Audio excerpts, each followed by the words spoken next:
जय हिंद साथियों, स्वागत है आपका self study classes with Sumit Jain YouTube channel और दोस्तों ऐप में। दोस्तों बहुत सारे स्टूडेंट को ऐप डाउनलोड नहीं करते बन रहा है या फिर कर भी लिया है तो कोर्स भी नहीं देख पा रहे हैं। तो मैं आज उनको बता दूं कि ये जो सेल्फ स्टडी क्लासेस इस प्रकार से जब आप प्ले स्टोर से करते हैं तो ये आपका जो है आइकन उसमें लगा हुआ है ना। तो इस प्रकार से सेल्फ स्टडी क्लासेस आपको सर्च करना है और ऐसे आइकन में आपको ऐप मिलने वाला है। ठीक है, तो दोस्तों हम देखें कि प्ले स्टोर में आपको इस प्रकार से दिखेगा ये सेल्फ स्टडी क्लासेस। ठीक है, ये प्ले स्टोर में आपको सेल्फ स्टडी क्लासेस का ऐप दिखने वाला है। ठीक है, ये इमेज उसमें डली है, ये आइकन, ये लोगो उसमें डला है। ठीक है, अब दोस्तों इसको इंस्टॉल करना है, यहां से आप इंस्टॉल करेंगे। ठीक है, अब इंस्टॉल करेंगे तो वहां पर आपको नंबर मांगेगा, जीमेल नंबर मांगेगा, तो आपको ओटीपी आएगा, तो आप रजिस्टर करके आगे बढ़ेंगे। ठीक दोस्तों, आज का वीडियो स्टार्ट हो चुका है और आज हम पढ़ने वाले हैं दोस्तों महत्वपूर्ण हिंदी साहित्य के महत्वपूर्ण 100 प्रश्न। ठीक है, और इससे पहले दोस्तों हमने रीतिकाल को पढ़ा था, रीतिकाल के बहुत सारे प्रश्नों को पढ़ा था, लेकिन आज हम जो है महत्वपूर्ण 100 वन लाइनर प्रश्नों पर चर्चा करने वाले। ठीक है, तो आपको तैयार रहना है फटाफट से उत्तर बताने के लिए। आपने बहुत सारा अभ्यास कर लिया है और आज हम 100 प्रश्नों पर चर्चा करेंगे, है ना। जो भी साथी हिंदी साहित्य ग्रुप से नहीं जुड़े हैं व्हाट्सएप ग्रुप से, वो हिंदी साहित्य ग्रुप से जुड़ जाएं। आपको सर्च करना है 9098609291। ठीक है, इस पर आपको सर्च करना है, मतलब इस पर आपको मैसेज भेजना है तो हिंदी साहित्य ग्रुप की आपको लिंक मिल जाएगी। ठीक है, और स्टार्ट करते हैं दोस्तों आज का ये वीडियो। तो आप सभी लोग तैयार हैं, वन लाइनर प्रश्न है और वन लाइनर प्रश्न में आपको ही उत्तर बताने होते हैं। ठीक है, कोई भी आपको ऑप्शन नहीं दिया जाएगा। पंच परमेश्वर के लेखक बताना है, पंच परमेश्वर के लेखक कौन हैं। प्रश्न क्रमांक आपका सामने है। चलिए तो सभी लोग अब स्टार्ट कर दें अपने अपने उत्तर बताना, और आपका बिल्कुल सही आंसर क्या हो जाएगा, प्रेमचंद। ठीक है, प्रेमचंद आपका बिल्कुल सही हो जाएगा। सभी लोग काउंट करते जाएं कि आप कितने प्रश्न गलत कर पा रहे हैं, है ना। तो आपका पहला हो जाएगा प्रेमचंद। अगला प्रश्न है आपका अवधी भाषा की सर्वाधिक लोकप्रिय महाकाव्य का नाम बताना है आपको। तो अवधी भाषा का सर्वाधिक लोकप्रिय महाकाव्य कौन सा माना जाता है। प्रश्न है आपके सामने, अवधी भाषा के सबसे लोकप्रिय महाकाव्य का नाम हमें बताना है।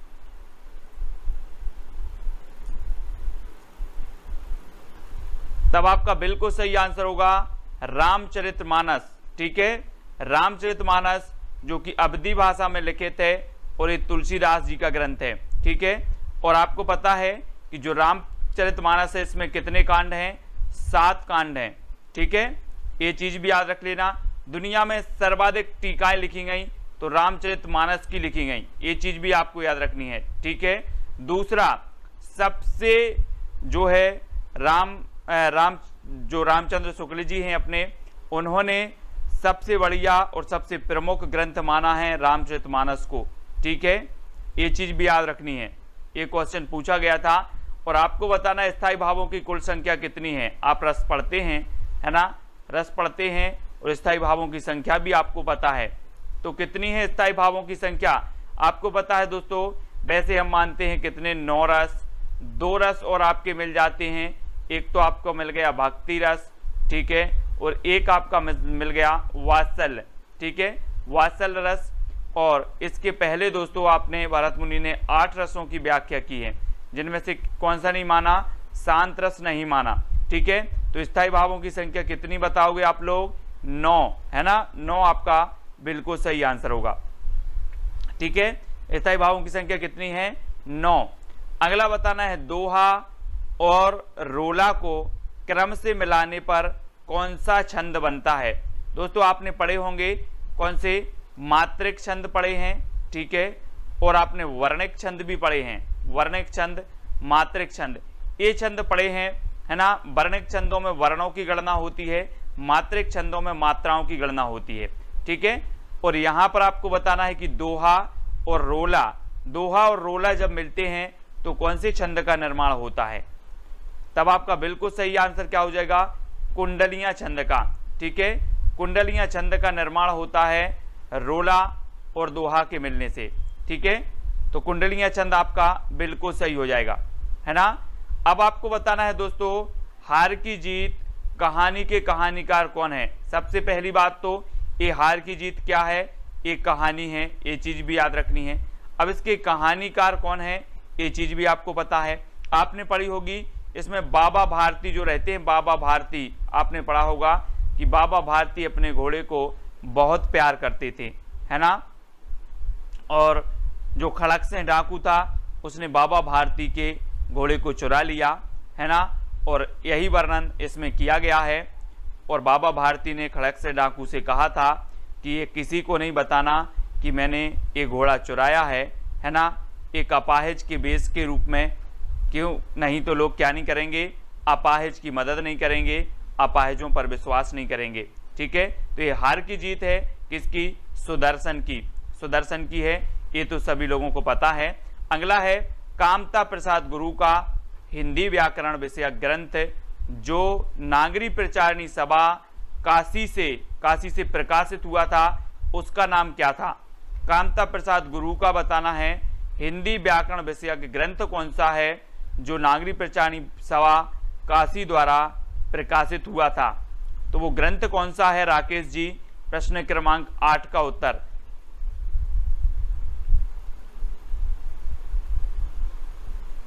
तो कामता प्रसाद गुरु व्याकरणाचार्य हैं, आपको पता है, और इन्होंने हिंदी व्याकरण इनका व्याकरण ग्रंथ था जो नागरी प्रचारणी सभा काशी द्वारा प्रसारित हुआ था, और ये किसका था, कामता प्रसाद गुरु का, ठीक है। तो ये चीज याद रखनी है। सबसे प्राचीन कौन सी वीरता मानी जाती है दोस्तों, आपने वीरता पढ़ी होगी, वीरता, लेकिन यहाँ पर आपकी जो वीरता मानी जाएगी वो मानी जाती है सबसे प्राचीन बाक वीरता, है ना। बाक वीरता, जो बातों से वीर हो, जो बात से वीर हो, बातों से ही दुश्मन को हरा देता हो, छक्के छुड़ा देता हो, वो बाक वीरता, ये सबसे प्राचीन वीरता मानी जाती है, ठीक है, ये तो ठीक है। अगला बताओ, वैसे शब्दार्थौ सहितम काव्यम, यह उक्ति किसकी है, ये परिभाषा किसने दी है, इसका उत्तर आपका आना चाहिए। शब्दार्थौ सहितम काव्यम, ये उक्ति किसकी है, ये कई बार पूछी गई है, तब आपको बताना है।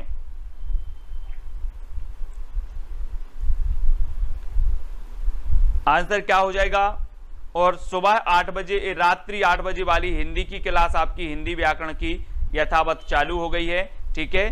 तो हिंदी व्याकरण की क्लास में सभी लोग 8 बजे आ सकते हैं, ठीक है। और शब्दार्थौ सहतौ काव्यम दोस्तों ये किसकी है, भामह की है, ठीक है। और मैंने आपको याद करवाया था कि जो अलंकार संप्रदाय के प्रवर्तक माने जाते हैं वो माने जाते हैं भामह, है ना। कौन माने जाते हैं, भामह माने जाते हैं। तो याद रख लेना, शब्दार्थौ सहितौ काव्यम, इसकी जो उक्ति है वो भामह की है ना, इसको याद रखेंगे। अशोक के फूल जो निबंध संग्रह है, सबसे पहली बात तो आपको याद रख लेना है कि ये निबंध संग्रह है और इसके रचनाकार कौन है। अशोक के फूल के रचनाकार बताना है दोस्तों, मैंने आपको कई बार याद करवाया है। कैसे याद करवाया है कि जो फूल हैं किसी भी वृक्ष में हो, फूल, एक फूल नहीं फूलता वृक्ष, एक फूल नहीं फूलता वृक्ष, कितने फूल फूलते हैं, हजारों फूल फूलता है। तो अशोक के फूल भी कितने फूलेंगे, है ना, बता देंगे राकेश जी आपको, शिक्षण विधियों की पुस्तक, ठीक है। आपको बताना अशोक के फूल कितने फूलेंगे, हजारों। तो अशोक के फूल के रचनाकार कौन होंगे, हजारी प्रसाद द्विवेदी, है ना, हजारी प्रसाद द्विवेदी आपका बिल्कुल सही आंसर हो जाएगा। अगला बताना है लोग ही लागत कवित्त बनावत मोहि तो मोरी कवित्त बनावत, ये जो पंक्ति है वो किसकी है, लोग ही लागी कवित्त बनावत मोहि तो मेरे कवित्त बनावत, ये कई बार पूछी गई है उक्ति, और आपको पता भी होनी चाहिए कि लोग ही लागी कवित्त बनावत मोहि तो मेरे कवित्त बनावत, ये उक्ति किसकी हो जाएगी।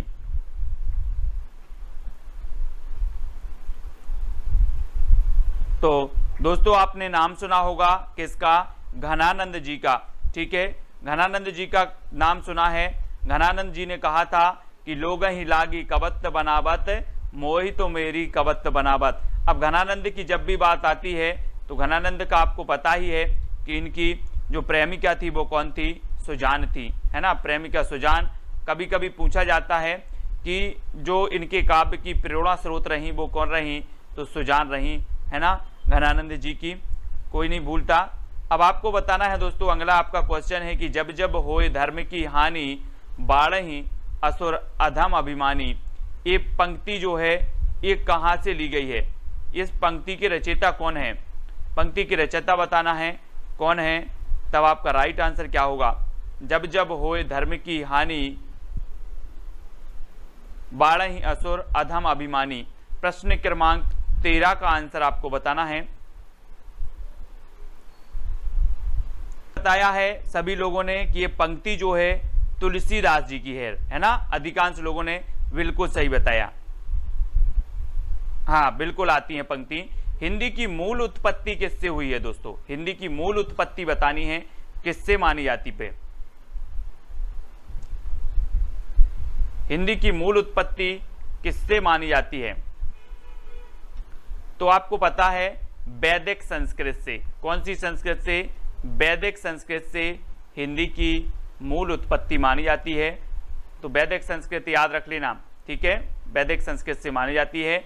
और आत्मनिर्भरता निबंध के लेख रचनाकार कौन है, आत्मनिर्भरता निबंध के रचनाकार बताना है कौन है।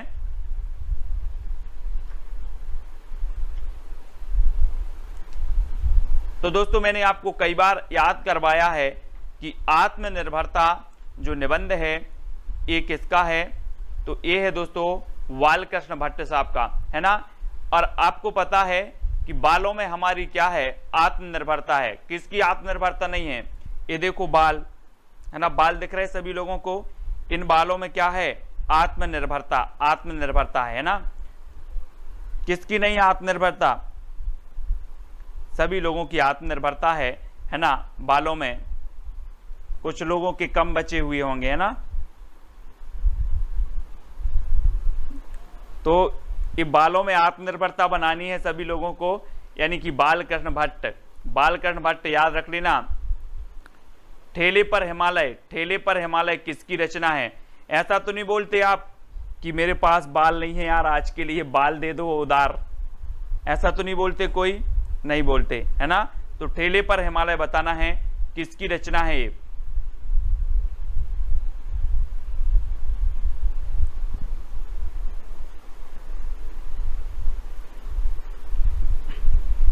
तब आपका बिल्कुल सही आंसर होगा दोस्तों ठेले पर हिमालय, धर्मवीर भारती, है ना। ठेले पर हिमालय धर्मवीर भारती जी हैं, है ना, धर्मवीर भारती जी इसकी रचनाकार। कई बार ये रचना पूछी गई है ठेले पर हिमालय, तो याद रख लेना, इसको भूलना भी नहीं है, ठीक है। धर्मवीर भारती। रानी केतकी की कहानी, लो अब रानी केतकी की कहानी कौन ने नहीं सुनी, सबने तो सुनी है, इंसान ने भी सुनी है, अल्लाह ने भी सुनी है ना। तो रानी केतकी की कहानी, एक दिन बोले कि रानी केतकी की कहानी इंसान ने ही नहीं अल्लाह ने भी सुनी है, तो इंसा अल्लाह खां, है ना, रानी केतकी की कहानी के रचनाकार हो जाएंगे। तो बहुत सारे लोगों पे बन रहा है ना। यह प्रेम को पंथ कराल महातरवार की धार पे धावनो है, ये पंक्ति किसकी है दोस्तों, बहुत ही बढ़िया पूछी जाती है कि यह प्रेम को पंथ कराल महातरवार की धार पे धावनो है, इसकी पंक्ति बताना है। जो भी बीच में क्वेश्चन पूछ रहे हैं वो कृपया वीडियो के लास्ट में क्वेश्चन पूछें, कोई भी प्रकार से जो भी आपकी प्रॉब्लम है वो सारे क्वेश्चन के आंसर दिए जाएंगे। बीच में अगर आप पूछते हैं तो अपनी जो क्या होती धारा प्रवाह होती है पढ़ाने की, उसमें डिस्टर्ब होता है, ठीक है। तो बीच में क्वेश्चन ना पूछें प्लीज, लास्ट में अपन वीडियो के लास्ट में सब प्रश्नों पर चर्चा करेंगे, जो भी आपकी समस्या होगी उस पर चर्चा करेंगे, ठीक है। ए प्रेम को पंथ कराल महातरवार की धार पे धावनो है, ये बताना है। तो ये जो है दोस्तों ये बोधा कवि की है, किसकी है, बोधा कवि की। तो हम पढ़ते हैं ना, इनकी एक रचना अपन ने पढ़ी थी, कौन सी पढ़ी थी, इश्क नामा, कौन सी पढ़ ली थी, इश्क नामा। जबकि अपन ने इश्क लता पढ़ी थी, इश्क लता पढ़ी थी, तो किसकी पढ़ी थी इश्क लता, इश्क लता अपन ने घनानंद जी की पढ़ी थी, और इश्क नामा पढ़ी थी किसकी, बोधा कवि की, है ना। और इनकी जो कौन थी प्रेमिका थी, उनका नाम क्या था, सुभान था। घनानंद की प्रेमिका का नाम सुजान था, बोधा की प्रेमिका का नाम सुभान था, है ना। इश्क नामा इनकी रचना है, और इन्होंने कहा था कि यह प्रेम को पंथ कराल महा तरबार की धार पे धावनो है, तो ये बोधा कवि की पंक्ति हो जाएगी। हिंदी में भाषा में वचन कितने होते हैं दोस्तों? हिंदी भाषा में वचन बताना है, वचन, है ना। अब वो नहीं बोल देना सर कि जब भावर पढ़ते हैं वो वाले वचन, वो तो बहुत सारे वचन होते हैं, है ना। कितने होते वचन? ये वाले वचन बताना, हिंदी व्याकरण वाले। तो ये वचन बताना है, और वचन दो, हम बोलते ना कि वचन दो मुझे कि आप ऐसा करोगे, वचन दो, ठीक है, वचन दो। और कुछ लोग बोलते हैं वचन दो, वचन दो मत मारो, वचन दो, है ना। वचन दो तो दो होते हैं, तो दो, ठीक है, दो। भारत मित्र पत्र जो कलकत्ता से सन 1934 में प्रकाशित हुआ था, भारत मित्र, इसके संपादक कौन थे दोस्तों? 20 का उत्तर बताना है। हम कई बार पढ़े हैं कि जो अपना हिंदी का प्रथम समाचार पत्र था वो उदंत मार्तंड था। इसका प्रकाशन हुआ था दोस्तों, कब हुआ था? 1826 में, है ना। 1826 में इसका प्रकाशन हुआ उदंत मार्तंड का, और इसके जो संपादक थे वो जुगल किशोर थे, लेकिन भारत मित्र के जो संपादक थे वो रुद्रदत्त थे, ठीक है, रुद्रदत्त शर्मा थे। 1934 में प्रकाशित हुआ था कलकत्ता से। मैंने आपको पढ़ाए थे दोस्तों, क्या पढ़ाए थे? अपने पूरी पत्र पत्रिकाएं याद भी करवाई कि सबसे पहले 1826 में आपका उदंत मार्तंड आया, फिर 1829 में आपकी बंगदूत आई, ठीक है, बंगदूत पत्रिका। फिर दोस्तों हमने पढ़ा था कि 1845 में कौन सा आया था? शायद प्रजामित्र। फिर 1854 में आपका समाचार सुधावर्षण आया था, ठीक है। ये पंक्तियां, ये समाचार पत्र जो होते हैं वो आपसे पूछे जाते हैं, है ना, तो इनको आपको याद रख लेना। और 1834 में भारत मित्र आया था, है ना। तो ये समाचार पत्र पत्रिकाओं वाला वीडियो तो मैंने आप तक प्रेषित किया है, वो जरूर आपको देखना है ना। ज्ञानपीठ पुरस्कार किस क्षेत्र में श्रेष्ठ कार्य के लिए दिया जाता है दोस्तों? ज्ञानपीठ पुरस्कार मैंने आपको कई बार बताया है कि जो ज्ञानपीठ पुरस्कार है ये दोस्तों केवल 4 रचनाओं के लिए मिला, हिंदी की केवल 4 रचनाओं के लिए, ठीक है। और ये आपको बताना है कि ये किस क्षेत्र में श्रेष्ठ कार्य के लिए दिया जाता है, ये तो आप उत्तर बताएंगे ही।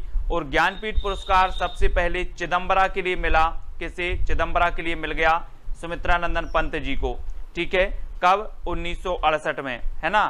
फिर 1972 में मिला दोस्तों उर्वशी के लिए, फिर 1978 में मिल गया अज्ञे साहब के लिए, और 1982 में मिला किसे? महादेवी वर्मा जी के लिए, है ना। तो ये 4 ज्ञानपीठ पुरस्कार या 4 रचनाओं के लिए ज्ञानपीठ पुरस्कार मिलाएं, और ये साहित्य के क्षेत्र में दिया जाता है, ये सभी लोगों को पता है, ठीक है, साहित्य के क्षेत्र में। तो ज्ञानपीठ पुरस्कार की भी मैंने ट्रिक बताई है, वो भी आपकी आएगी। आकाशदीप कहानी के लेखक कौन है? सबसे पहली बात तो ये आकाशदीप क्या है? कहानी है, कहानी, है ना। तो अब आपको बताना है आकाशदीप। और ये जो आपको पता होगी दोस्तों कि जो छायावाद के प्रवर्तक माने जाते हैं, छायावाद के प्रवर्तक कौन माने जाते हैं? जयशंकर प्रसाद जी माने जाते हैं। और ईलाचंद्र जोशी ने जोश में आकर क्या कर दिया? इन्हें, जयशंकर प्रसाद को छायावाद का प्रवर्तक बता दिया, ठीक है। और दोस्तों ये छायावाद जयशंकर प्रसाद जी की कहानी है, ये याद रख लेना है, आकाशदीप, ठीक है। आकाशदीप जयशंकर जी की है, प्रतिध्वनि भी है इनकी, है ना। ग्राम भी एक रचना है इनकी, कामायनी इनका महाकाव्य है। तो इस सारी की सारी ये आ गया कामायनी, है ना। हमने इसको याद कर लिया कि हम कामना करने जाते हैं, किसके इधर जाते हैं अपन? शंकर जी के यहाँ कामना करने जाते हैं कि Shankar ji net exam qualify करवा देना, है ना, 4 नरियल चढ़ाएंगे, बहुत सारे लोग बोलते हैं। तो शंकर जी के यहाँ कहा जाना है, कामना करने जाना है।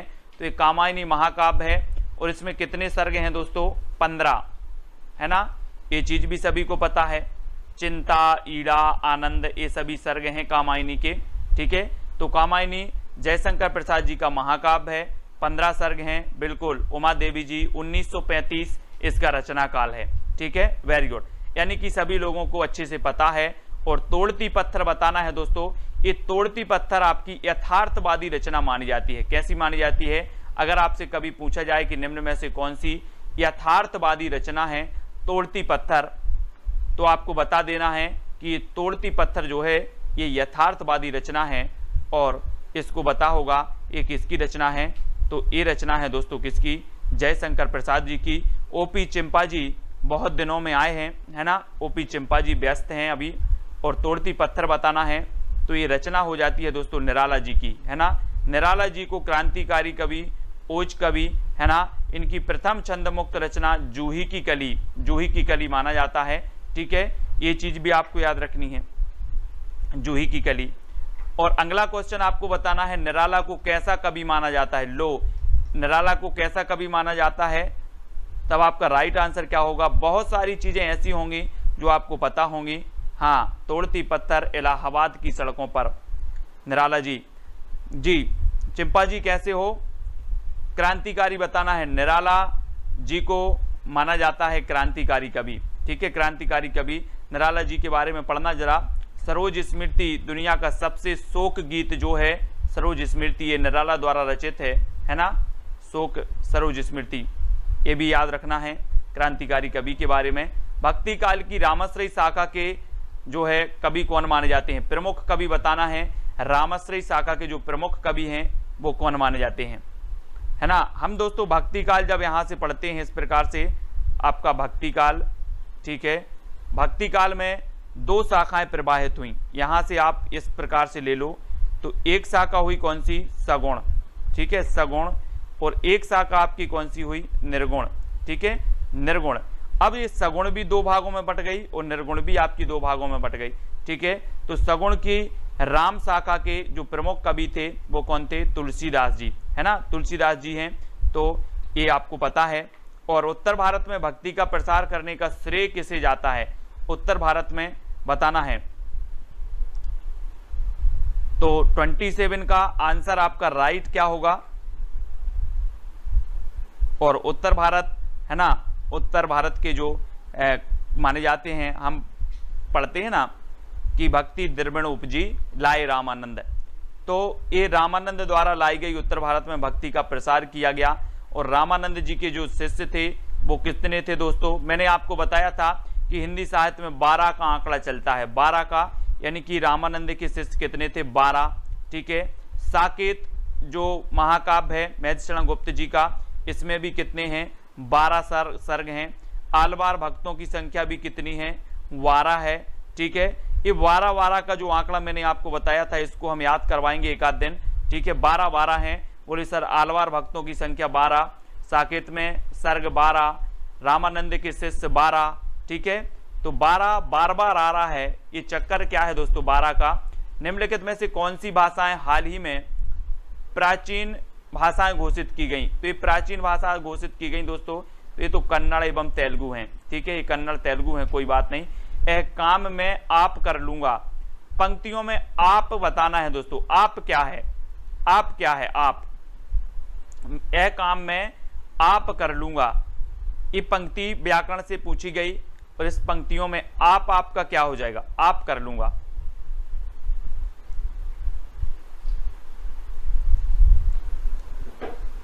तो आप कर लूंगा मतलब ये क्या हो जाएगा, निजवाचक सर्वनाम हो जाएगा। ठीक है, निजवाचक, है ना, आप लोग निजवाचक सर्वनाम पढ़ते हैं, है ना, तो ये निजवाचक सर्वनाम ही हो जाएगा।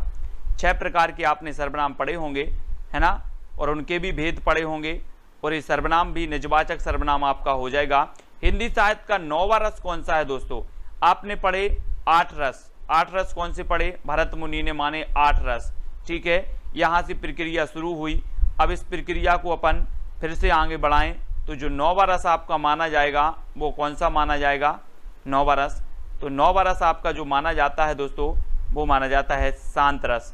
ठीक है, शांति से, बोले रसों का शांति से क्या करो, रसास्वादन करो, शांति से करो, शांत रस।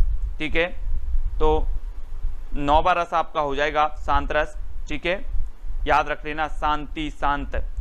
कबीर किस काव्यधारा के कवि थे दोस्तों, बिल्कुल सरल क्वेश्चन आप लोगों से पूछे जा रहे हैं आज, है ना, क्योंकि थोड़ा सा आप लोगों का भी मन लग जाए, कठिन कठिन बता देते हो सर रोज, आज कुछ सरल हो जाए, है ना।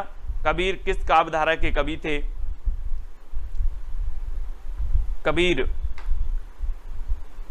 है ना, कबीरदास जी के बारे में आपने कई बार पढ़ा होगा कि इनके गुरु का नाम था रामानंद। ठीक है, रामानंद थे इनके गुरु।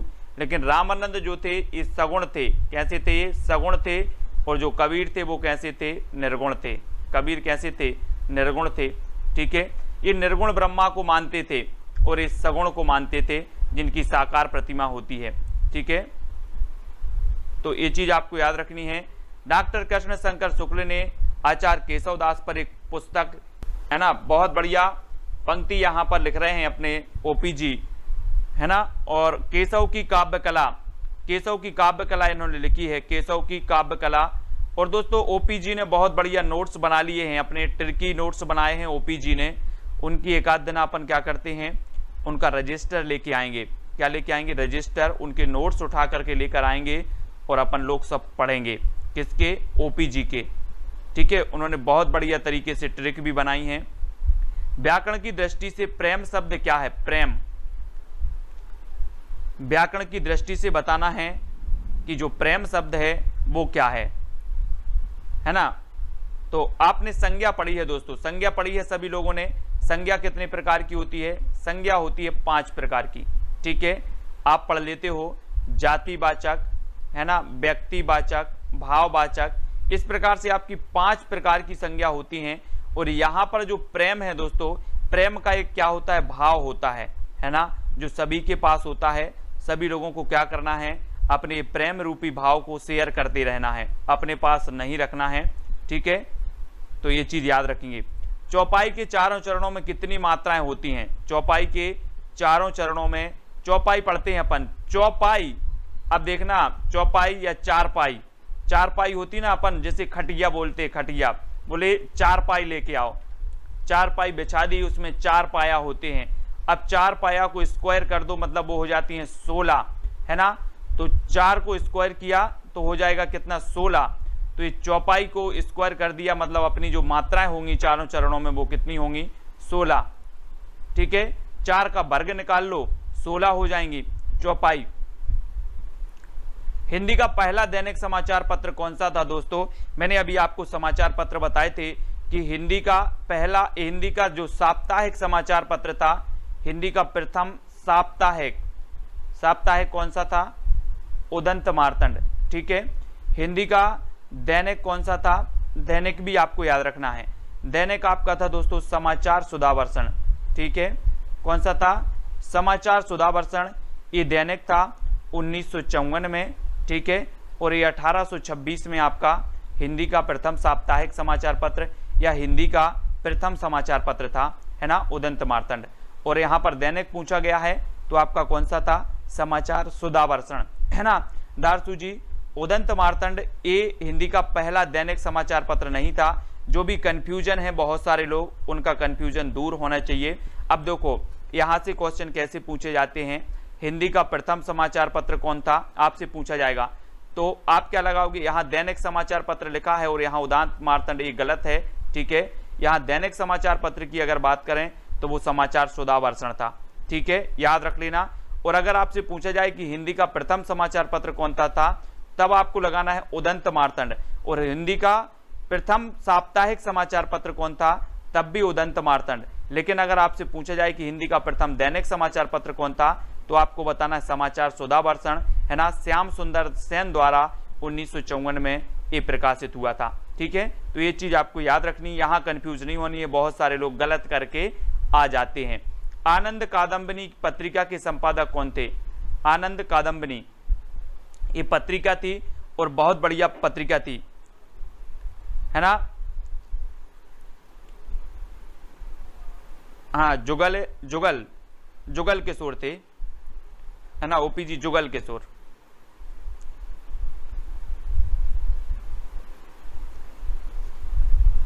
तो चौधरी बद्री नारायण प्रेमघन, मैंने आपको याद भी करवाया था। कैसे याद करवाया था कि दोस्तों अगर प्रेम के घन छा जाएं, प्रेम के घन छा जाएं तो क्या आ जाता है? आनंद आ जाता है। और किस किस को नहीं आता आनंद? जब प्रेम के घन छा जाते हैं तो आनंद आ जाता है। तो आनंद कादम्बिनी के रचयिता कौन होंगे? प्रेमघन होंगे कि शत्रुघ्न होंगे? प्रेमघन होंगे ना, प्रेमघन यानी कि बद्री नारायण चौधरी प्रेमघन, है ना, इनको याद रखेंगे। और ये भारतेंदु मंडल के कवि थे बद्री नारायण चौधरी प्रेमघन। ठीक है, और इनकी रचना है आनंद कादंबनी। धातु सेन प्रसाद की किस नाटक का पात्र है? बहुत बढ़िया है, पात्र भी यहां से पूछ लिया गया है दोस्तों आपका। धातु सेन प्रसाद की किस नाटक का पात्र है? बहुत सारे नाटक इन्होंने लिखे हैं। इनका ऐतिहासिक नाटक माना जाता है दोस्तों राजश्री। कौन सा माना जाता है? राजश्री इनका ऐतिहासिक नाटक है। और दोस्तों सज्जन इनका प्रथम नाटक माना जाता है, ठीक है, सज्जन। लेकिन ऐतिहासिक जब पूछा जाता है तो राजश्री लगा देना, ठीक है, और प्रथम पूछा जाता है तो सज्जन लगा देना। और धातुसेन बताना हो कि धातुसेन किसका पात्र है तो स्कंदगुप्त लगा देना, ठीक है, स्कंदगुप्त है ना। स्कंदगुप्त इनका नाटक है, चंद्रगुप्त भी इनका नाटक है, ध्रुव सोमनी भी इनका नाटक है। तो इनको याद रखेंगे प्रसाद जी के, ठीक है, इनको याद रखेंगे। निम्नलिखित शब्दों में से किसमें व्यंजन संधि है?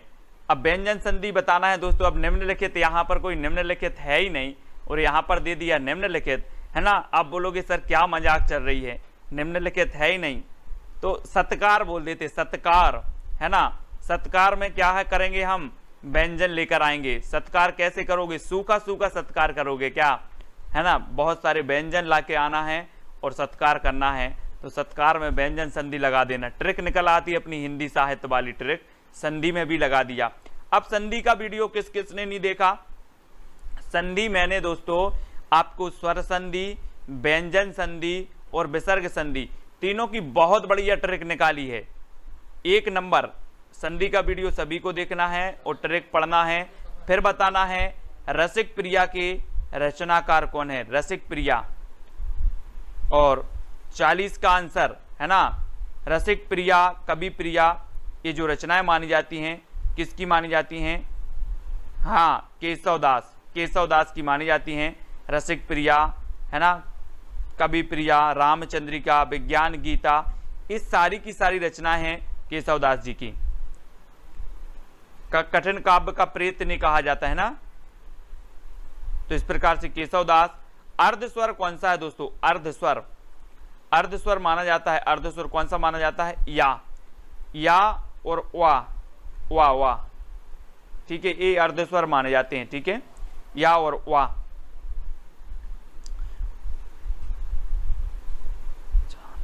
बहुत बढ़िया। देखो ओपीजी ट्रिक छोड़ने लगे हैं अपने। ओपीजी ट्रिक का मास्टर तो ओपीजी है, बहुत बढ़िया ट्रिक निकालते हैं, नोट्स भी बनाए हैं, जो नोट्स अपन लोगों को मिलने वाले हैं कुछ दिन में। भरत मुनि ने अपभ्रंश को क्या नाम दिया था? अपभ्रंश को जो नाम दिया था भरत मुनि ने, वो क्या नाम दिया था, है ना। ये भरत मुनि, इन्होंने कहा अपभ्रंश को अशुद्ध भाषा। जी हाँ दोस्तों, आपको पता है अपभ्रंश को कहा जाता है बिगड़ी हुई भाषा, बिगड़ी हुई भाषा, है ना। और बिगड़ी हुई भाषा को भरत मुनि ने कह दिया अशुद्ध भाषा, इन्होंने अशुद्ध भाषा कह दिया। तो ये चीज भी आपको अशुद्ध भाषा याद रखना है ना, अशुद्ध भाषा। चोल शासकों की भाषा क्या थी? अब चोल शासकों की भाषा यहां पर पूछ ली गई, तो ये ज्यादा महत्व नहीं है, ये तमिल है, तमिल। आपको बताना है जन्मेजय का नाग यज्ञ ये किसकी रचना है? बहुत ही बढ़िया रचना है, पूछी जाती है कई बार। जन्मेजय का नाग यज्ञ, ये बताना है आप लोगों को।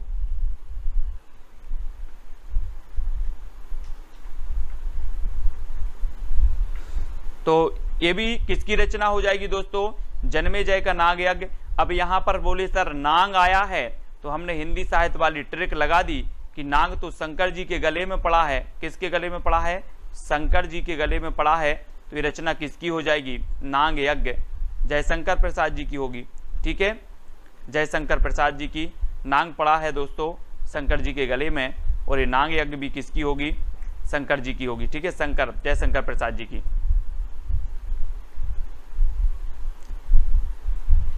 दोस्तों एक बहुत ही बढ़िया यहां पर दिया है कि छायावादी कवियों ने जब आध्यात्मिक प्रेम को अपनी कविताओं में व्यक्त किया, आध्यात्मिक प्रेम को जब अपनी कविताओं में व्यक्त किया छायावादी कविताओं साहित्यकारों ने, तो ये कविताओं को किस वाद के अंतर्गत रखा गया? तो वो वाद था दोस्तों रहस्यवाद। कौन सा वाद था? रहस्यवाद था, है ना। ये चीज याद रखनी है कि जो छायावादी कवि थे, इन्होंने आध्यात्मिक प्रेम को अपनी कविताओं में प्रदर्शित किया, तो इन कविताओं को रहस्यवाद के अंतर्गत रखा गया, रहस्यवाद, ठीक है। तो रहस्यवाद आपका बिल्कुल सही होगा। काव्य क्षेत्र में प्रबंध शिरोमणि की उपाधि किसे दी गई? बहुत ही बढ़िया प्रश्न है। प्रबंध शिरोमणि बताना है, प्रबंध शिरोमणि की उपाधि किसे दी गई? 46 का आंसर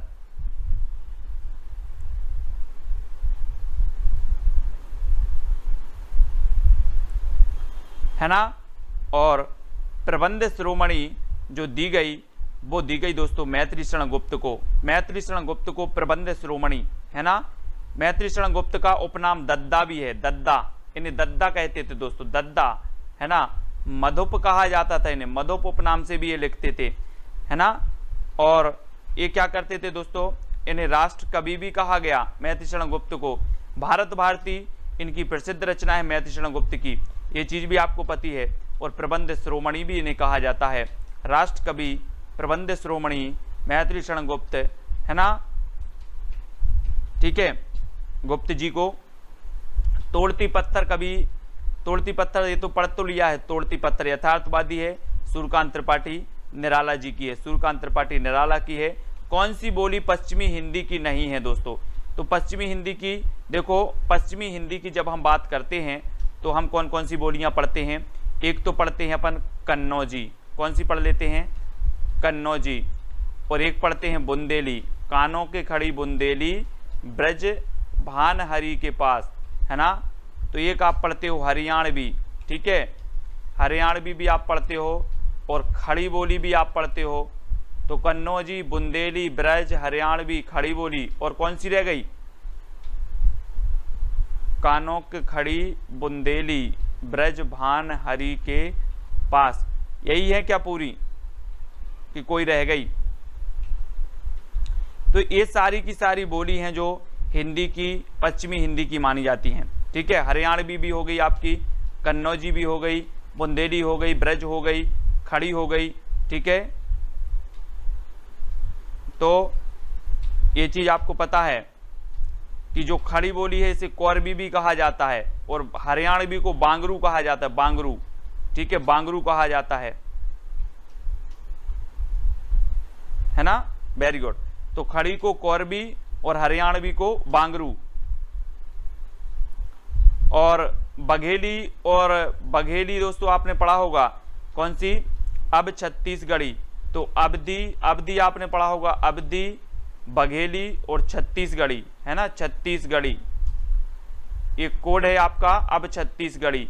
आ से अवधी, बा से बघेली और छत्तीसगढ़ी से छत्तीसगढ़ी, तो अब छत्तीसगढ़ी, ठीक है। ऐसा। तो आज के वीडियो को इतना ही अपन खत्म करते हैं आज, है ना। यहां पर क्या है, क्या पूछा? संयुक्त व्यंजन पूछे गए। संयुक्त व्यंजन आपको पढ़ते हैं, सभी लोग पढ़ते हैं। कौन कौन से संयुक्त व्यंजन, कौन कौन से हैं? छा, त्रा, ज्ञा और इस प्रकार से स्रा, ये संयुक्त व्यंजन होते हैं, है ना। छत्रज्ञ श्रय, छत्रज्ञ श्रय, ये संयुक्त व्यंजन माने जाते हैं। जायसी ग्रंथावली के संपादक बताना है तो हैं दोस्तों कौन? रामचंद्र शुक्ल। ये जायसी ग्रंथावली के संपादक माने जाते हैं, शुक्ल जी।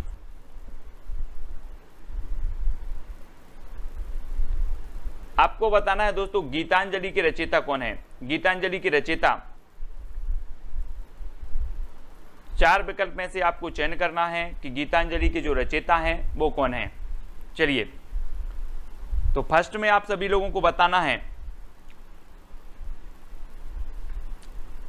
तब आपका बिल्कुल सही आंसर जो हो जाएगा कि जो गीतांजलि के रचयिता हैं वो कौन है? रविंद्रनाथ टैगोर साहब। और रविंद्रनाथ टैगोर साहब को आपको पता है कि 1913 में इन्हें नोबेल पुरस्कार भी मिला है। कौन सी रचना के लिए? गीतांजलि के लिए, ठीक है, हिंदी में। तो ये चीज आपको याद रखना है, ठीक है, रविंद्रनाथ जी टैगोर।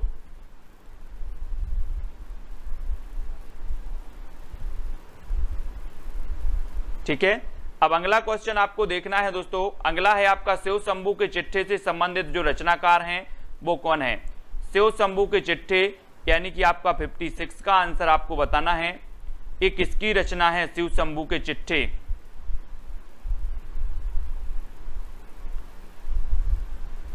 तब 56 का आंसर आपको बताना है, क्या हो जाएगा राइट आंसर?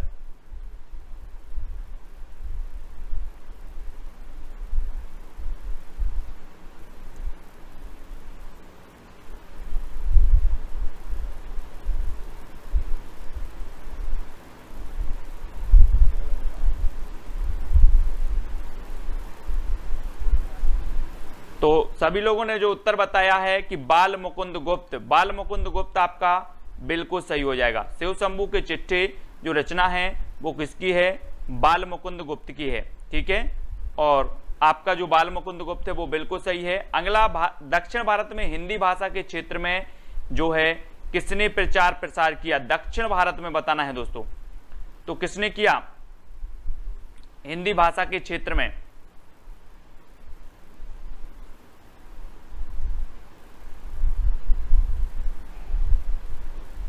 और आपका बिल्कुल सही आंसर होगा श्री राजगोपालाचारी ने जो है दक्षिण भारत में दोस्तों हिंदी भाषा के क्षेत्र में प्रचार प्रसार किया। और राजगोपालाचारी के बारे में आप लोग जानते हैं, है ना, श्री राजगोपालाचारी आपका बिल्कुल सही होगा। नेक्स्ट प्रश्न आपसे पूछा जाता है कि किस पुस्तक में भ्रमर गीत का प्रसंग है? तो किस पुस्तक में है ऐसे आप नहीं बताओगे, मैं ही बता देता हूं कि जो सूर सागर है, कौन सी है? सूर सागर, जो कि किसकी है?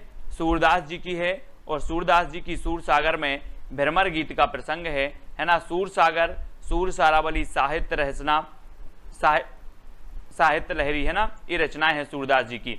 लेकिन आपको बताना है मानवीकरण अलंकार का प्रयोग किस प्रकार की कविता में हुआ है? मानवीकरण आपने पढ़ा होगा दोस्तों कि प्रकृति का मानवीकरण किया गया, प्रकृति का मानवीकरण किया गया। कौन सी, किस काल की कविताओं में किया गया प्रकृति का मानवीकरण? हाँ, वेरी गुड परवेज जी। भारतेंदु युग और द्विवेदी युग के बीच की कड़ी कहा जाता है बाल मुकुंद गुप्त साहब को। और मानवीकरण का अलंकार, जो मानवीकरण अलंकार का प्रयोग किया गया वो नई कविता में किया गया। लेकिन अगर बात करें प्रकृति का मानवीकरण, तो प्रकृति का मानवीकरण किया गया छायावादी कविताओं में। ठीक है, छायावादी कविताओं में प्रकृति का मानवीकरण किया गया और मानवीकरण अलंकार का प्रयोग हुआ है नई कविताओं में। ठीक है, तो ये चीज भी आपको याद रखनी है। अगला क्वेश्चन बताना है दोस्तों, अनिल का पर्यायवाची क्या है? अनिल, अनिल का पर्यायवाची शब्द बताना है, कौन सा हो जाएगा? या अनिल किसका पर्यायवाची शब्द है? इस प्रकार से आपको चयन करके बताना है।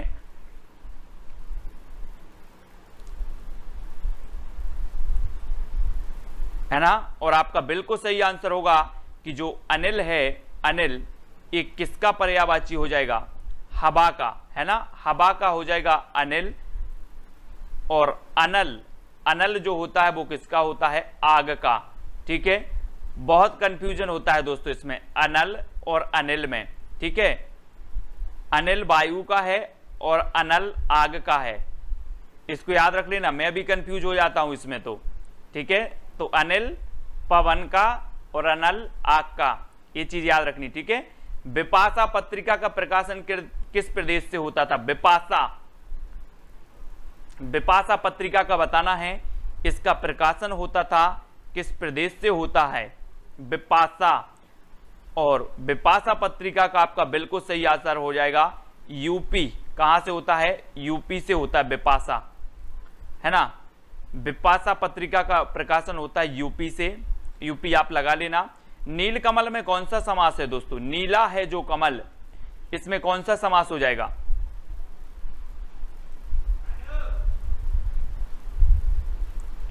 हाँ, दिनकर जी को अनल कवि के नाम से जाना जाता है, बिल्कुल सही है।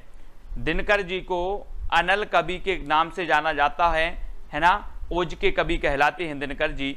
और नीलकमल, नीला है जो कमल, इसका समास जो बताना है तो आपने पढ़े होगा कर्मधाराय समास। कौन सा पढ़ा है? कर्मधाराय समास हम पढ़ते हैं कि नीला है जो कमल हो जाएगा आपका कर्मधाराय समास। शेष कादंबरी के रचयिता कौन है दोस्तों? ये कई बार रचना पूछी गई है। शेष कादंबरी कौन है इसके रचयिता, रचनाकार?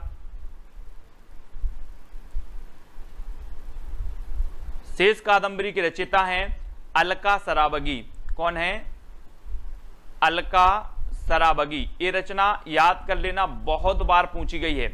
शेष कादंबरी की रचनाकार हैं अलका सराबगी। ठीक है, अलका सराबगी, वेरी गुड। अगला है वर्ण के द्वितीय व चतुर्थ व्यंजन क्या कहलाते हैं? आपने पढ़े होंगे वर्ण, कौन कौन से पढ़े हैं? वर्ग के जो पंचम अक्षर होते हैं 1 2 3 4 इस प्रकार से 25 जो आपके स्पर्श व्यंजन आपने पढ़े हैं, है ना। का वर्ग, चा वर्ग, टा वर्ग, ता वर्ग और पा वर्ग। ये 5 वर्ग के पंचम अक्षर होते हैं और इनमें 5-5 होते हैं, तो कुल मिला के 25 हो जाते हैं और 25 इनको क्या कहा जाता है? स्पर्श व्यंजन कहा जाता है ना। और वर्ण के द्वितीय और चतुर्थ ये व्यंजन क्या कहलाते हैं? तो आपने पढ़े हैं कि द्वितीय और चतुर्थ जो कहलाते वो क्या कहलाते हैं? महाप्राण, है ना, महाप्राण कहलाते हैं। और 1, 3, 5 ये क्या कहलाते हैं? अल्प प्राण कहलाते हैं। 1, 3, 5 अल्प प्राण और 2 और 4 महाप्राण। ठीक है।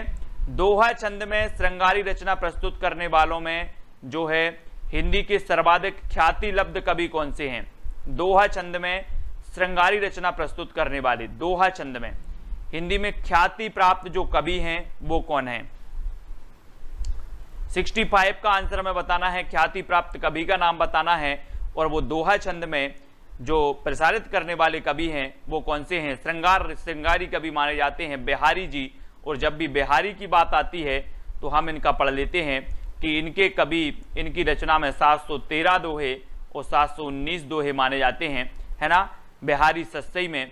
और रामचंद्रिका के रामचरितमानस के बाद बिहारी जी की जो बिहारी सस्सई है इसकी टीका सर्वाधिक लिखी गई, है ना।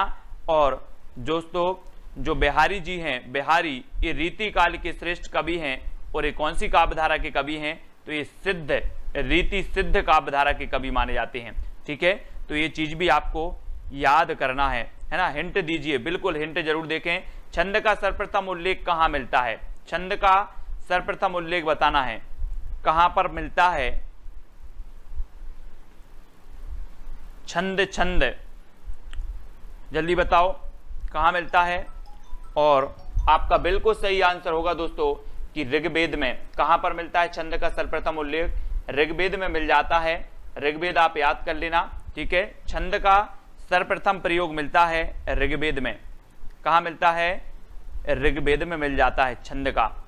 ऋग्वेद सबसे प्राचीन वेद माना जाता है, सभी को पता है।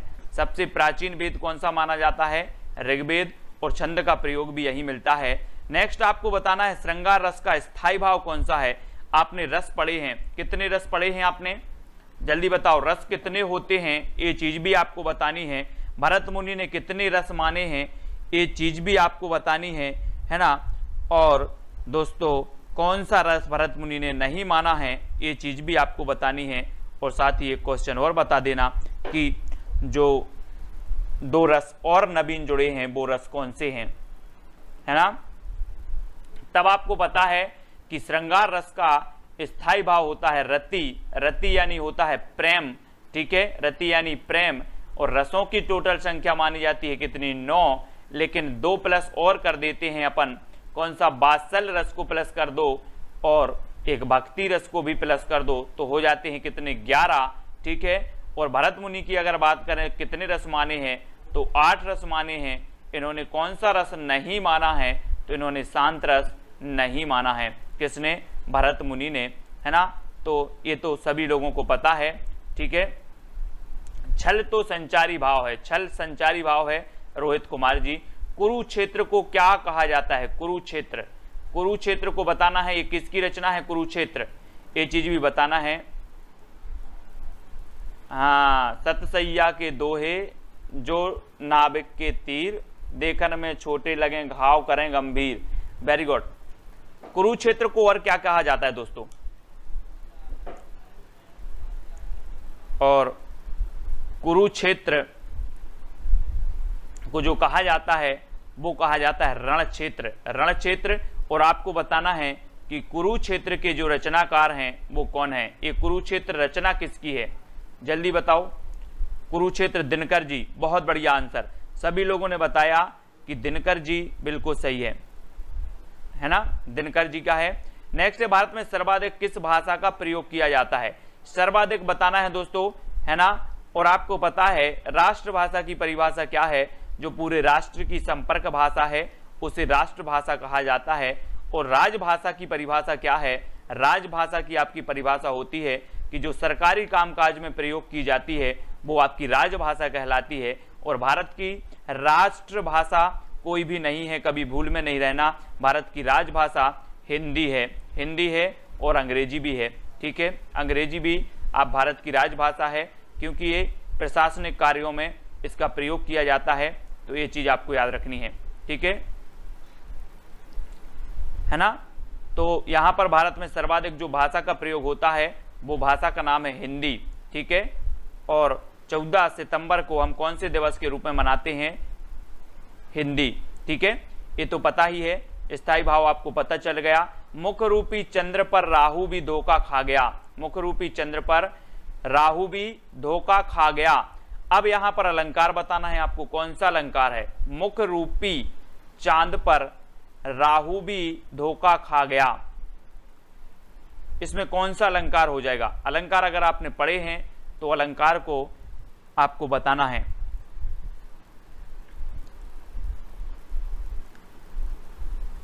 ना। और आपका बिल्कुल सही आंसर होगा मुख रूपी चांद पर राहु भी धोखा खा गया, यानी कि आपका रूपक अलंकार बिल्कुल सही हो जाएगा, रूपक। ठीक है, हाँ वेरी गुड, सही बताया अधिकांश लोगों ने। मुंडा भाषा परिवार का क्षेत्र कौन सा है दोस्तों? मुंडा भाषा परिवार है ना। भाषा परिवार आपने पढ़े हैं। सबसे बड़ा जो भाषा परिवार है वो कौन सा है? भारोपीय परिवार। ये कई बार एग्जाम में पूछा गया है कि जो भारोपीय परिवार है ये सबसे बड़ा भाषा परिवार है ना। और मुंडा भाषा परिवार का क्षेत्र बताना है, तब आपका बिल्कुल सही आंसर होगा छोटा नागपुर का पठार। छोटा नागपुर जो है ये मुंडा जनजाति है यहाँ पर, और मुंडा भाषा परिवार इसी से संबंधित है। मुंडा भाषा परिवार है ना, छोटा नागपुर से संबंधित है। और छोटा नागपुर का पठार कहाँ पर है? तो छोटा नागपुर का पठार है दोस्तों आपका झारखंड में। झारखंड में है, जिसकी सर्वोच्च चोटी का नाम है पारसनाथ। क्या नाम है? पारसनाथ नाम है ना, पारसनाथ याद रखेंगे। और अगला बताना है भारतीय संविधान के किस अनुच्छेद में हिंदी को राजभाषा घोषित किया गया? किस अनुच्छेद में किया गया? यानी 73 का उत्तर बताना है। मैंने अपन ने अभी पढ़ लिया कि भारत की जो राजभाषा है वो कौन सी है? हिंदी है। ठीक है, हिंदी है, अंग्रेजी भी है। और जो भाषा से संबंधित अनुसूची है वो 8वीं अनुसूची है ना, ये तो सभी को पता है। 22 भाषाओं को 8वीं अनुसूची में वर्णित किया गया है। अंग्रेजी भाषा को 8वीं अनुसूची में नहीं रखा गया है। ठीक है, सभी को पता है। भारतीय संविधान के किस अनुच्छेद में हिंदी को राजभाषा घोषित किया गया? तो आपको पता है 343 है ना, 343 अनुच्छेद 343 के अंतर्गत इसको किया गया। अब एक भाषा दूसरी भाषा से क्या लेती है?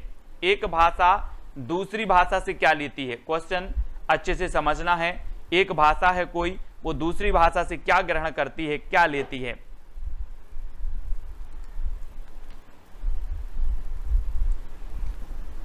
तब आपका बिल्कुल सही आंसर होगा क्या लेती है? एक भाषा, जैसे हम कहते हैं कि संस्कृत से हिंदी में जो शब्द आए हैं उन्हें हम तत्सम कहते हैं। क्या कहते हैं?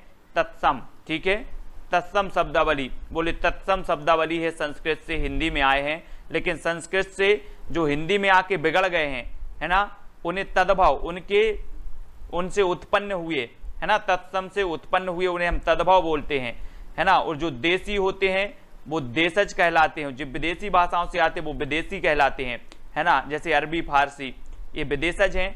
और देसी तत्सम तद्भव, तो एक भाषा जो होती है दूसरी भाषा से क्या लेती है? शब्दावली को लेती है। और शब्दावली आपका बिल्कुल सही आंसर होगा।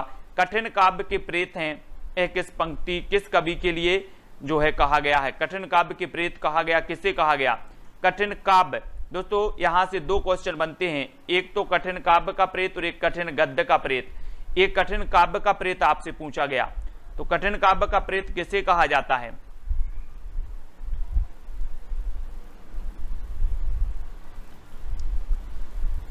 तो अधिकांश लोगों ने बता दिया केशवदास को है ना। कठिन काव्य का प्रेत कहा जाता है केशवदास को, और कठिन गद्य का प्रेत कहा जाता है अज्ञेय को है ना। यहां से परेशान नहीं होना, गद्य का जो है अज्ञेय और काव्य का केशवदास। ठीक है, कठिन काव्य का प्रेत केशवदास, कठिन गद्य का प्रेत अज्ञेय, ये दो क्वेश्चन आपसे पूछे जाते हैं। ठीक है, अगला बताना है जायसी के सर्वोत्कृष्ट ग्रंथ का नाम क्या है? जायसी यानी कि मलिक मोहम्मद जायसी। सूफी काव्यधाराएं हमने पढ़ा था हिंदी में भक्ति काल है ना। भक्ति काल जब हम पढ़ते हैं दोस्तों, तो भक्ति काल की जो समय सीमा है 1375 से 1700 मानी जाती है आचार्य रामचंद्र शुक्ल के अनुसार, ठीक है। और भक्ति काल को दो भागों में बांटा गया, सगुण भक्ति शाखा और निर्गुण भक्ति शाखा। सगुण को दो भागों में बांट दिया गया, राम काव्य धारा और कृष्ण काव्य धारा। निर्गुण को दो भागों में बांटा गया, सूफी काव्य धारा और संत काव्य धारा। और सूफी काव्य धारा के जो प्रमुख कवि थे वो कौन थे? जायसी थे। कौन थे? जायसी थे। और इन्होंने हिंदी का सर्वप्रथम प्रमाणिक ग्रंथ लिखा, है ना। ग्रंथ कौन सा लिखा? जायसी ने, मलिक मोहम्मद जायसी ने पद्मावत लिखा, है ना। और अगर आपसे कभी पूछा जाए कि हिंदी का प्रमाणिक महाकाव्य कौन सा है, प्रथम प्रमाणिक महाकाव्य कौन सा है, तो वो पद्मावत ही माना जाता है ना। प्रथम प्रमाणिक महाकाव्य है पद्मावत, ठीक है। और मेवाड़ की पन्ना नामक धाय के अलौकिक त्याग का ऐतिहासिक वृत्त लेकर राजमुकुट नाटक की रचना की गई थी। इस नाटक के लेखक कौन है दोस्तों? आपने पन्ना धाय पढ़ा होगा। और राजमुकुट नाटक, पन्ना धाय ने क्या कर दिया था? राजकुमार को बचाने के लिए अपने प्राण बलि बेली पर चढ़ा दिए, है ना। अलौकिक त्याग इन्होंने किया था पन्ना धाय ने।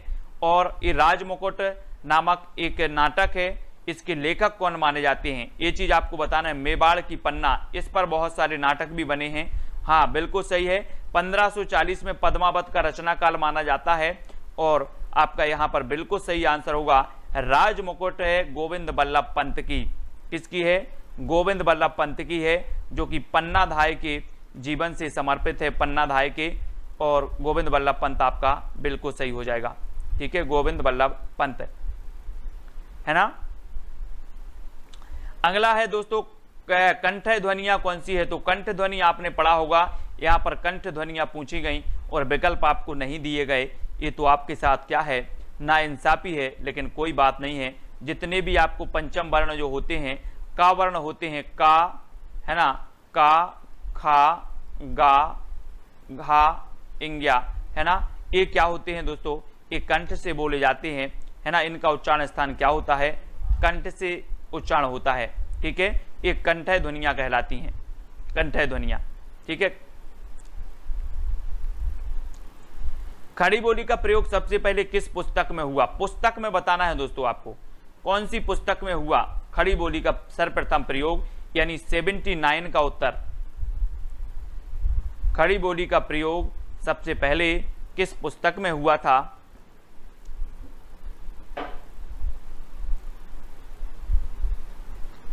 तब आपका बिल्कुल सही आंसर होगा, वो पुस्तक थी दोस्तों कौन सी? प्रेम सागर। प्रेम सागर थी किसकी? लल्लू लाल जी की प्रेम सागर रचना है। और ये प्रथम पुस्तक थी जिसमें खड़ी बोली का प्रयोग किया गया।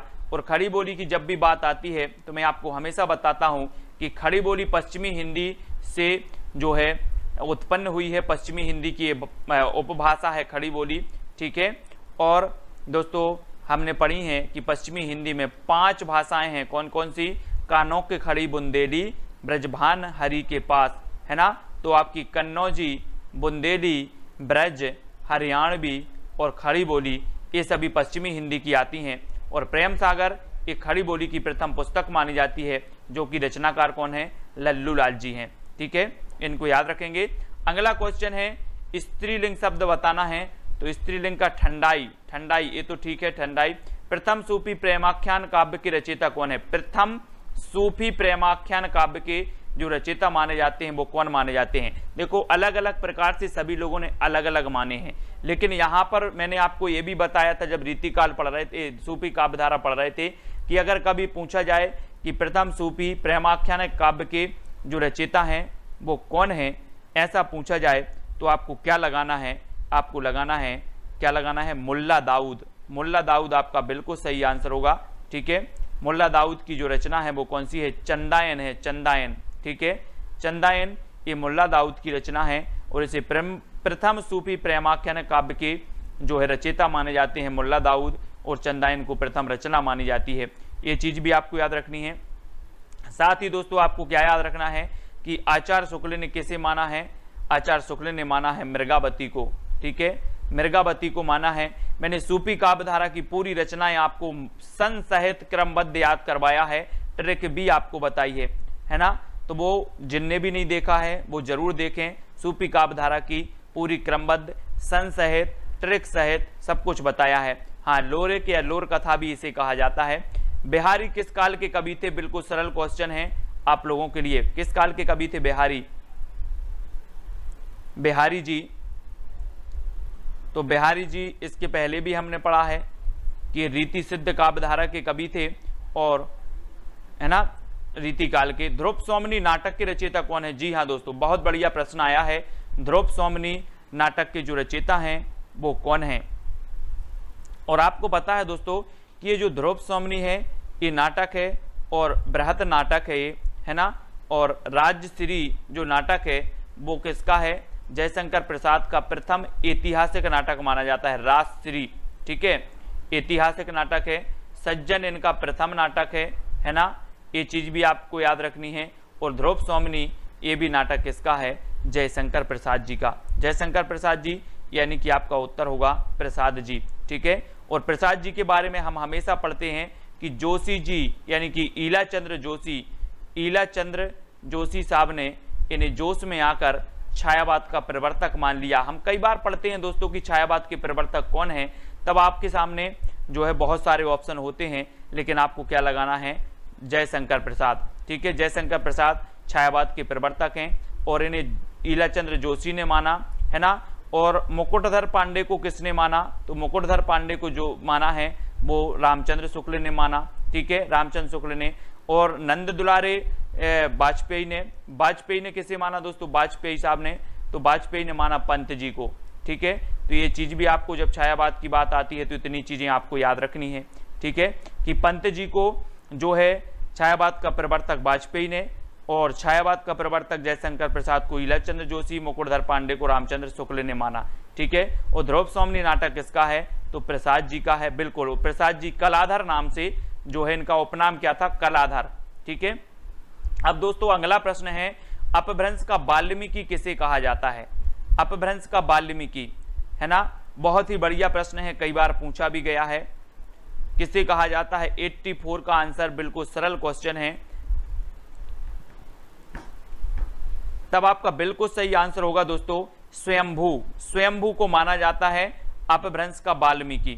ठीक है, याद रख लेना। और एक और पूछा जाता है दोस्तों, क्या मैं हमेशा आपको बताता हूं कि राम कुमार वर्मा जी ने जो हिंदी का प्रथम कवि माना है वो किसे माना है? स्वयंभू को ही माना है। ठीक है, स्वयंभू को माना है। और दोस्तों राम कुमार वर्मा ने जो काल विभाजन किया और इन्होंने सर्वप्रथम जो काल माना वो संधि काल माना, संधि काल। फिर उसके बाद इन्होंने चारण काल माना, 1000 ईस्वी से चारण काल माना, उसके पहले इन्होंने संधि काल माना। ठीक है, तो ये चीज भी याद रखनी है। स्वयंभू को इन्होंने हिंदी का प्रथम कवि माना, अपभ्रंश का वाल्मीकि कहा जाता है स्वयंभू को। ये चीज भी याद रखना है ना, स्वयंभू को। और कौन सी रचना खड़ी बोली की है? खड़ी बोली की रचना बताना है दोस्तों, तो खड़ी बोली की साकेत। ठीक है, साकेत के बारे में हम हमेशा बताते हैं आपको कि साकेत ये मैथिली शरण गुप्त की रचना है। ठीक है, इसमें कितने सर्ग हैं? 12 सर्ग हैं। ठीक है, और जब 12 की बात आती है तो हम आलवार भक्तों की संख्या भी पढ़ लेते हैं, कितनी है? 12 है। रामानंद के शिष्यों की संख्या कितनी है? 12 है।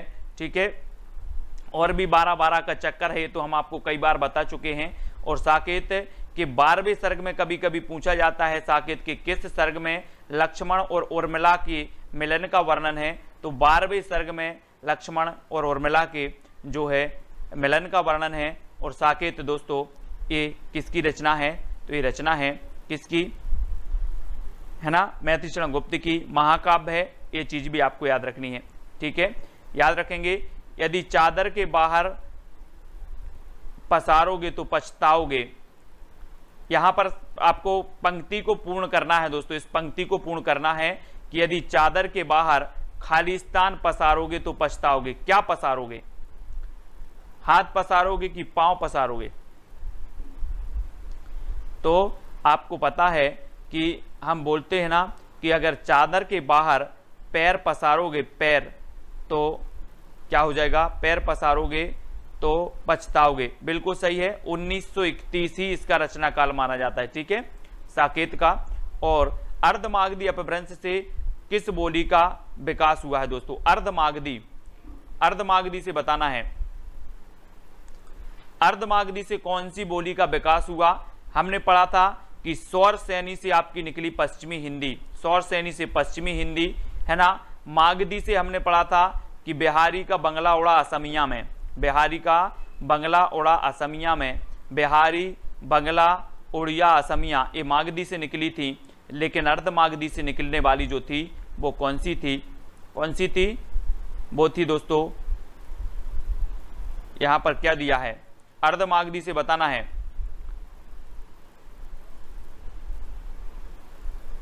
कौन सी निकली थी? पूर्वी हिंदी। यहां पर बंगला ये गलत दिया है ना, बंगाली ये गलत दी है, पूर्वी हिंदी। तो पूर्वी हिंदी निकली थी, है ना, पूर्वी हिंदी। पूर्वी हिंदी से जो निकली वो कौन सी निकली? अवधी बघेली छत्तीसगढ़ी, है ना, अब छत्तीसगढ़ी, तो अवधी बघेली छत्तीसगढ़ी निकली थी। ठीक है, तो ये चीज आपको याद रखनी है। और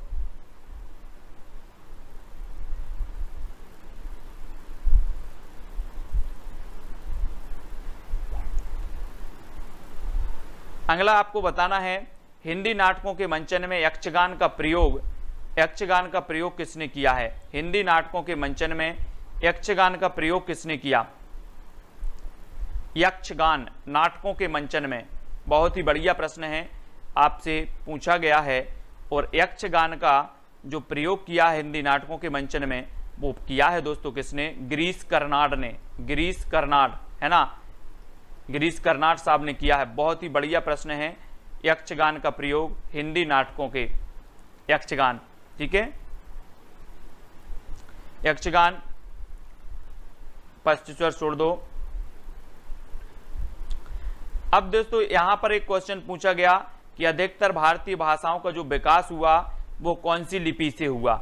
अधिकतर भारतीय भाषाओं का विकास किस लिपि से हुआ?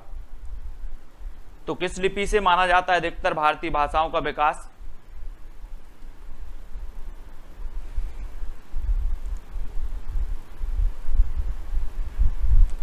तो सभी लोगों को पता है कि ब्राह्मी लिपि, है ना, ब्राह्मी लिपि से माना जाता है अधिकतर भारतीय भाषाओं का। और ब्राह्मी लिपि आपका बिल्कुल सही होगा।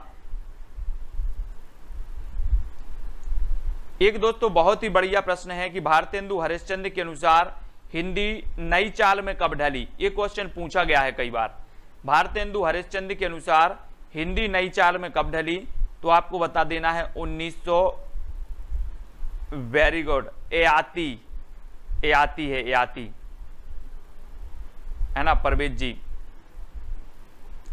Very good. 1973 में हिंदी नई चाल में ढली। ये क्वेश्चन आईएमपी है, ये क्वेश्चन पूछा भी गया है। भारतेंदु हरिश्चंद्र के अनुसार हिंदी नई चाल में कब ढली?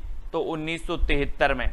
ठीक है, 1973, सॉरी 1873, 1973 नहीं, 1873, है ना, कभी कभी मिस्टेक भी होता है। 1873 नई चाल में ढली, 1873 में। और ढाई आकर प्रेम के पढ़े सो पंडित होए, प्रस्तुत पंक्ति किसकी है?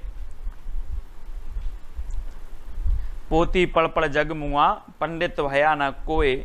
और ढाई आकर, हाँ आंसर दिख गया है, कोई बात नहीं, दिख गया है तब भी ठीक है। कबीरदास जी के बारे में, है ना, 1873, वेरी गुड। और ढाई आकर प्रेम के पढ़े सो पंडित होए, ये कबीरदास जी की पंक्ति है।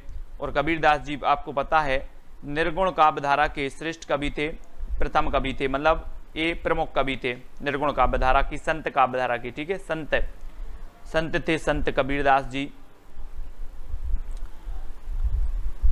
गोवा की स्वीकृत राजभाषा है कोंकणी। गोवा की स्वीकृत राजभाषा क्या है? कोंकणी।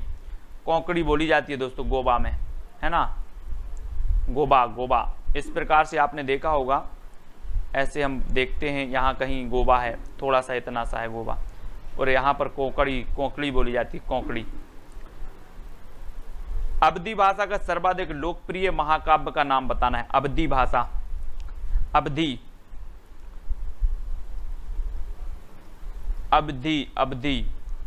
और अवधी भाषा का जो सर्वाधिक लोकप्रिय है वो कौन सा है? रामचरितमानस। ठीक है, रामचरितमानस बताना है। और दोस्तों रामचरितमानस में 7 कांड हैं, 7 कांड। अब 7 कांड आप लोग क्रमबद्ध लिखेंगे, जल्दी से कमेंट में लिखो, कौन लिख पाता है फटाक से। 7 कांड हैं रामचरितमानस में, है ना। महाकाव्य है, अवधी भाषा का महाकाव्य है, तुलसीदास द्वारा रचित है, ठीक है। और आपको 7 इसमें जो कांड है वो क्रमबद्ध बताएंगे। सभी लोग लिख के बताओ क्रमबद्ध। आज की वीडियो के लिए दोस्तों बस इतना ही। कल मिलते हैं इसी शुभकामनाओं के साथ। शुभ रात्रि, जय हिंद। जय हिंद साथियों, स्वागत है आपका self study classes with Sumit Jain YouTube channel और दोस्तों ऐप में। दोस्तों बहुत सारे स्टूडेंट को ऐप डाउनलोड नहीं करते बन रहा है, या फिर कर भी लिया है तो कोर्स भी नहीं देख पा रहे हैं। तो मैं आज उनको बता दूं कि ये जो सेल्फ स्टडी क्लासेस इस प्रकार से जब आप प्ले स्टोर से करते हैं तो ये आपका वेल जो है आइकन उसमें लगा हुआ है ना। तो इस प्रकार से सेल्फ स्टडी क्लासेस आपको सर्च करना है और ऐसे आइकन में आपको ऐप मिलने वाला है, ठीक है। तो दोस्तों हम देखें कि प्ले स्टोर में आपको इस प्रकार से दिखेगा ये सेल्फ स्टडी क्लासेस, ठीक है। ये प्ले स्टोर में आपको सेल्फ स्टडी क्लासेस का ऐप दिखने वाला है, ठीक है। ये इमेज उसमें डली है, ये आइकन, ये लोगो उसमें डला है, ठीक है।